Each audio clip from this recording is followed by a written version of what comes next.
Hello everybody, I'm Tarot of Drangleic, and this is going to be part of a series on introspective invasions. So let's get started.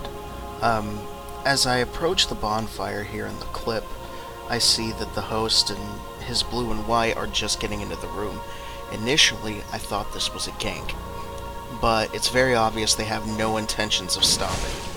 So, with these two, I try and break their momentum, and well, it doesn't work out for me, as you can see.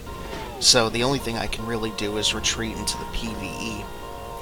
I go to heal, but as you can see, the host manages to tag me. I wait here because I'm just afraid of getting caught in the blender. But now that they've beaten this wave of PvE, I go to halt their momentum a little bit, and I do manage to take out the white. So now I just retreat up the stairs to heal and try and collect my thoughts, but the blue is in hot pursuit. I didn't necessarily agree with this strategy of theirs because the only thing it succeeds to do is separate the blue and the host, and they're stronger together. And as you can see, this bites the blue in the ass. So it leaves me alone with the host.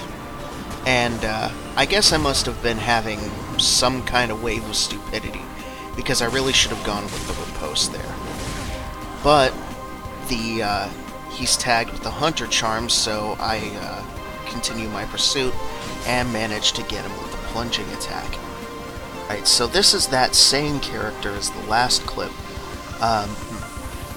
The character name is Artemis, and you may have seen this particular build in one of Saint Riot's videos. And I hang around on everybody's streams a lot, so you've probably seen, many of you who actually watch these videos have probably seen a lot of my characters around. I don't have an unupgraded I haven't upgraded a great bow on this character yet, just because I don't want to farm for the Titan. So the only reason I'm waiting around up here is because it's my favorite ground, especially with an Ultra Greatsword, because there's not a whole lot of places the host or any phantoms can run. But as you can see, they're down there fighting the PvE. I weigh on whether or not I can take the drop because I don't pay attention to what my ring slots tell me, and I obviously don't have the Silver Cat ring. But if this is gonna go the way I think it's gonna go, I'm not gonna let that stop me.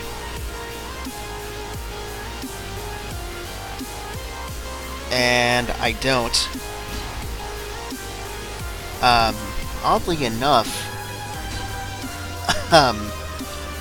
I win most of my invasions through dumb luck like that. And honestly, I think a lot of us do.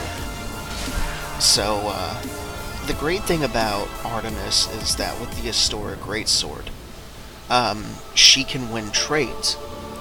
And as you can see, the Astora Greatsword does a hell of a lot of damage. Now, I switched to the Grave Warden's Twin Blades because basically I was expecting him to be able to reaction roll after that devastating combo. But here we're just strafing back and forth.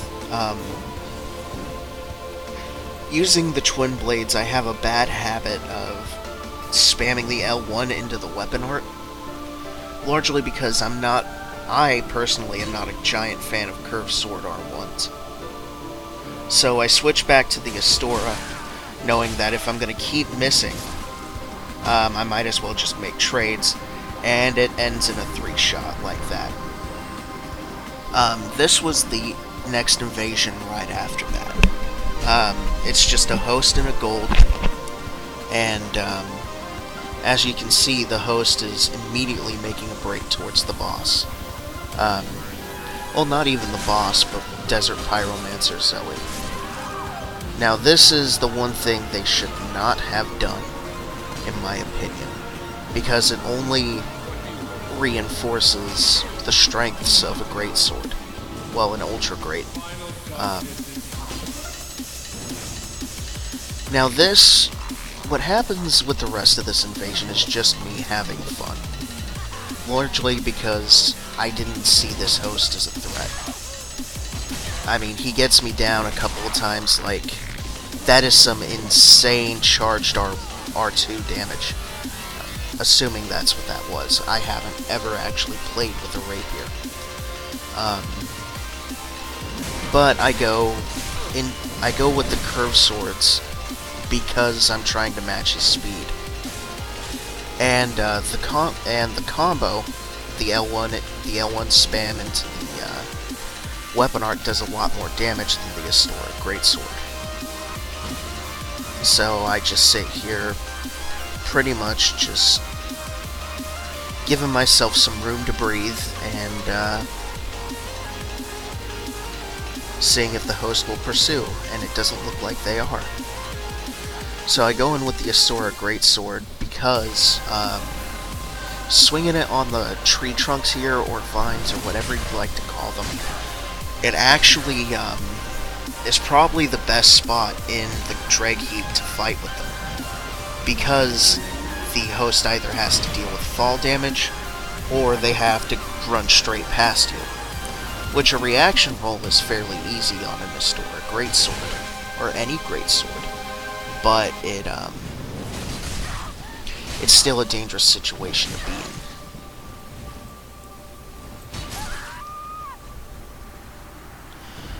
Now, yeah, it ends pretty standard, but it's still a victory. One thing I have wanted to try is the Astora Greatsword with the Leo Ring when I tank hits like that. So this is our final clip, and I loved what happened here so much, largely because I'm a sadistic bastard.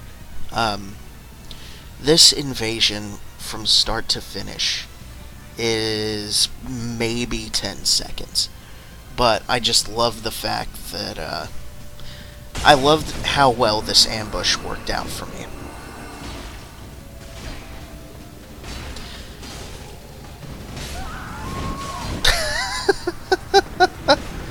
I mean, I have no clue what the host was doing, but obviously it was wrong. Anyway, those are our clips. Yeah. Like and subscribe if you like the video. All of these were recorded on my PS4. I have Dark Souls 3 on PC and PS4. So yeah, I'll see you guys next time.